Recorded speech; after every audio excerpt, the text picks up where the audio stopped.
Now then, welcome to another video. So I thought I'd do a bit of a hobby update, what I've been working on over the last couple of months even. What I'm doing is I'm building up an English force for the 100 Years' War. Now this is a late period in 100 Years' War, so we're talking Henry V and Agincourt, and I've used pretty much exclusively the Perry miniatures. There is a couple of Claymore castings in there, and one from, I think is it Depot Battalion miniatures from, used to be Colonel Bill's. I ended up with it randomly. But yeah, so I've got 12 units of archers all painted and 2 units of men-at-arms painted so far. What we'll do is we'll zoom in and have a quick look what I've been getting up to. Okay then, so here's one division as such. If I was to play Hail Caesar, I'm probably going to be playing Sword and Spear because I kind of prefer that, if I'm honest. So what we've got there, we've got 5 units of longbowmen and 1 unit of men-at-arms. Now, for the longbowmen, they're all on 60 by 40 bases. And they've all got, it's not livery as such, but there's common colours throughout them, so yellow and blue, and some red ones there, yellow and red, etc., just to make the units look different. I'm not sure in this period whether the full livery jackets of the 100 Years' War would have been in effect, especially fighting at overseas, but just to make the unit stand out, using a bit of artistic license there.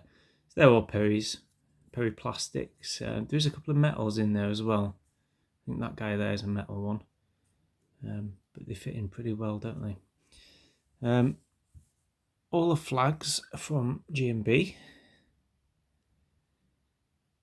A bit expensive, aren't they, the old G&B flags, but they're good, aren't they? I quite like them. Metal, I think, is an actual spearman from Perry's, as used as a standard bearers. Yeah, so that's a unit of those. Show you some men-at-arms I've done. Now, this is Fitzhugh. Giving that banner.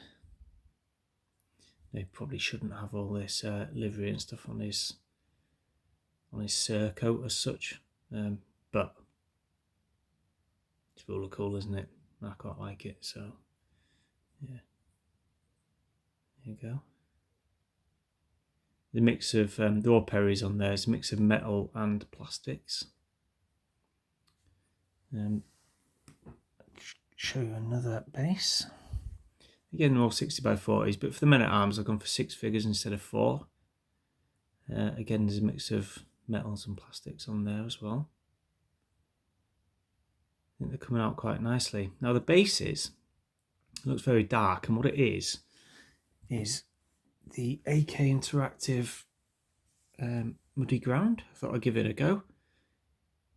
And it is a little bit too dark, to be honest.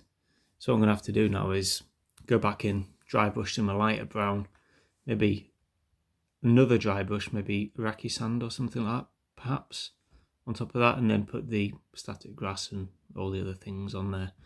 But what I'm going to do is I'm going to paint the whole army and get them to this stage, then do all the bases at once, so all the bases at least will be consistent. Because loads of times in the past I've like painted parts of an army, got all the basing done, and then have a bit of a break, paint something else, come back to them, and I can't remember what flock I've used and that, and then it all looks different. But there we go. So that's one of the divisions, and all 3 divisions in the army will be this size, apart from the centre division, which will have 2 units of men-at-arms and only 4 units of archers. I think, yeah. So what's next for the army?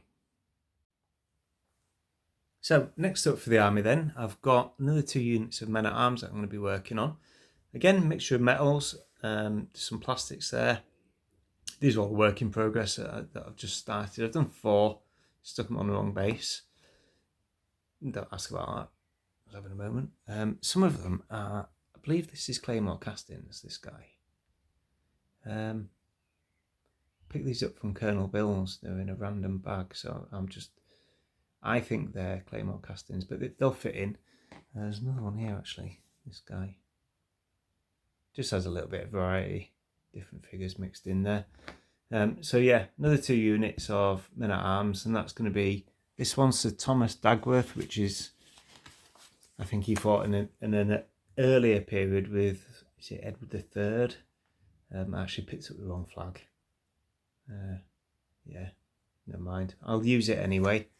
And this one, which is Michael de la Pole, the Earl of Suffolk.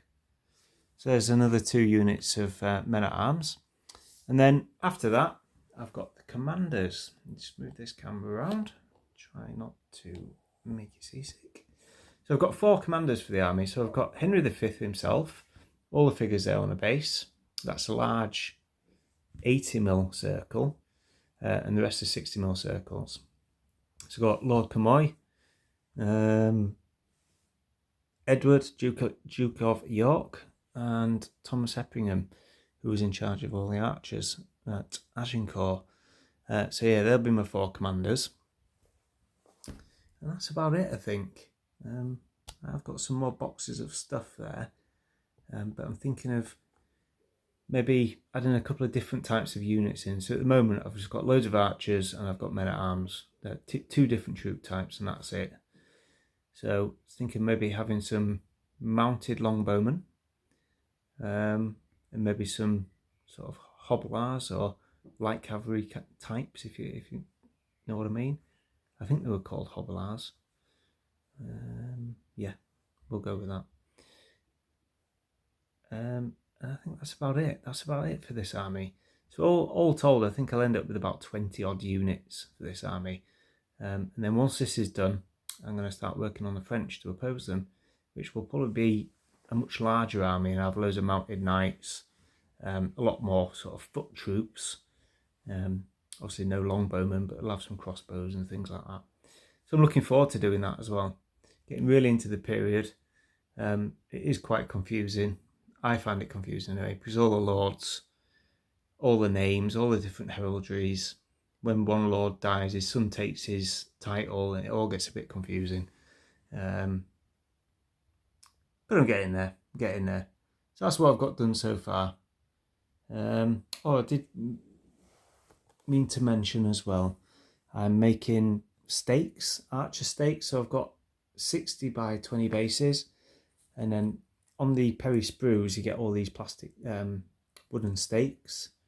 So like 3 or 4 of these per base, and then each base of archers will have one of these in front of it. So yeah, I think I'll need a pretty big table to have a game of these, but